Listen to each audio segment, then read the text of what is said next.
Hello and welcome to Scrapbook and Cards Today here on YouTube. I'm Mirisha. Thank you for joining me. I'm excited to share a bright and cheerful spring card project featuring layering stencils and a soft ink blending technique.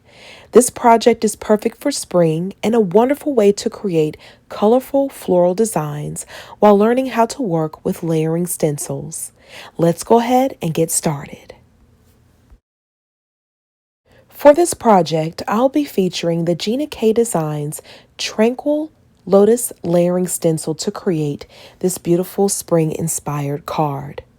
This stencil set is numbered, which is incredibly helpful during the layering process. Following the stencil numbers ensures proper alignment and helps you achieve a clean, professional result with minimal guesswork. First, I'll position stencil number 1 on my cardstock. I will secure the stencil in place using low-tack tape, or you can use a stencil mat. This prevents shifting and keeps your layers crisp, especially when working with detailed floral designs. I'm using Distress Oxide inks because they blend beautifully and have a creamy consistency, but you can absolutely use any ink of your choice. Dye inks, hybrid inks, or pigment inks will all work with stencils. It just depends on the look you want to achieve. Since I'm using multiple colors on different flowers, I'll be masking with mint tape to keep my colors clean and prevent accidental bleeding between sections. Another helpful tip when working with layering stencils is to use lighter shades for the first layer and slightly deeper tones for the second layer. This creates natural dimension and gives your stenciled images more depth without any additional coloring. So for the first layer, I use saltwater taffy, squeezed lemonade, and shaded lilac.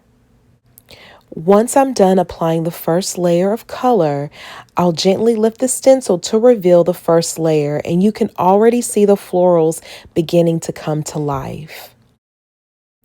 Next, I'm positioning stencil 2, and I'll be repeating the same masking process using my mint tape. For added depth and dimension, I'm layering deeper shades of ink over the same flowers. So for the first flower, I'm using picked raspberry. For the yellow flower, I'm using mustard seed. And finally, for the purple flower, I'm using dusty concord. One of my favorite aspects of layering stencils is how the dimension develops with each layer. You're essentially building the image step by step, allowing the lighter base layer to act as a foundation for the deeper tones that come next. This layering process adds depth without needing any advanced coloring techniques. Now I'm positioning stencil number 3, which is the stem layer. I'll be blending Rustic Wilderness to add the stems and complete the floral design. Once I'm done, it is time for the final reveal. This is always my favorite moment in the creative process. Look at that! Oh my goodness, you'll also notice how clean and crisp each flower looks thanks to the masking with mint tape. Oh, and this took no time to create, friends. Very quick and easy. Next, I'm bringing in a rectangle die and positioning it onto the cardstock. I'll secure it with mint tape and then run it through my die cutting machine to trim down the panel to size. Now let's move on to creating the mat and frame for this project, which is one of my favorite steps because it really helps finish the card and adds a beautiful polished look. I absolutely love creating my own frames for my card projects. It's a great way to customize the design and make your focal panel stand out even more. For this card, I'm using brushed gold cardstock from Concord and Ninth, along with a frame die from Spellbinders to add a touch of elegance and warmth that complements the soft spring floral colors. If you don't have frame dies, it's perfectly fine. You can easily create your own frames by using nested rectangle dies or any shape dies. Simply place a smaller die inside a larger one, secure them together, and run them through your die cutting machine. This creates a custom frame that fits your project perfectly and is a wonderful way to stretch the supplies you already have in your stash. For the outer layer, I decided to cut two different sizes just to see which way I wanted to go. Well, I decided to go with the wider frame, and I'll adhere the layers together with liquid adhesive, and then I'll trim the excess for a clean edge. This layered framing technique draws the eye directly to the stenciled florals and gives the card a cohesive, gallery-style presentation while still keeping the design soft and elegant. Next, using a blending brush with tumbled glass distress oxide, I'm lightly brushing along the edges of the floral panel. This soft ink blending helps frame the design and keeps the focus on the florals while adding a gentle springtime feel. For the sentiment, I'm using the Gina Designs All About You stamp set. This stamp set is filled with beautiful sentiments that state, "You are my sunshine, you are such a wonderful person, and you mean the world to me." I brought the frame in and positioned it on the panel just to ensure that the sentiment is within the frame. Once I'm happy with the placement, I'll then ink up the stamp and stamp the sentiment twice just to ensure I get a crisp, clean impression. And here's the completed panel. Look at that. Oh my goodness, I love how it turned out. I'll now adhere the card front to the card base. The card base is sized at 4¼ by 5½ inches, and it is top folding. I'll then adhere the frame for that final finished dimensional look. And then for final touch off camera, I added a few AB gems for sparkle and balance.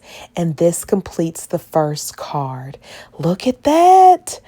Oh my goodness. The perfect mix of colors and sparkle. I love it. I have a bonus project I'd love to share with you. First, I'm using the Sweeping Script Sentiments Better press plates. I selected the Hello sentiment and I'll position the plate on the platform.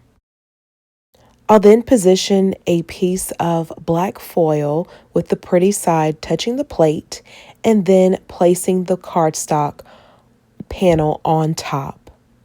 Once the timer goes off, I'll run the platform through my die cutting machine and then peel back the foil to reveal the impression.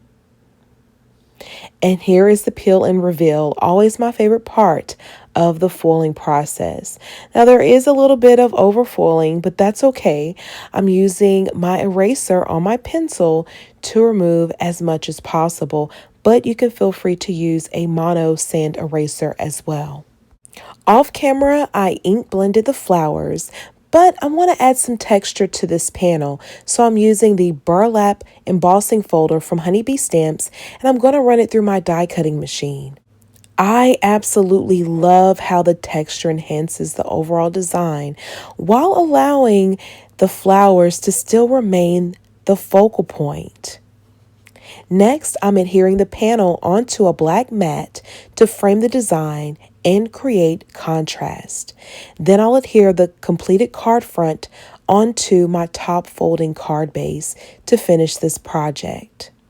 This bonus card is a great example of how combining techniques like hot foiling, ink blending, and embossing can create a layered, high-impact design with minimal supplies.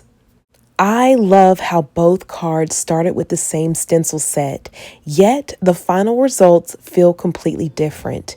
It really shows that by simply changing your techniques, you can stretch your supplies and create multiple unique card designs from one stencil set. Thank you so much for joining me today here on the Scrapbook and Cards Today YouTube channel. It is my hope that these projects inspire you to create. Please don't forget to like, comment, share, and subscribe so you never miss out on inspiration and creative tutorials. Until next time, I'm sending you love and hugs. Please take care.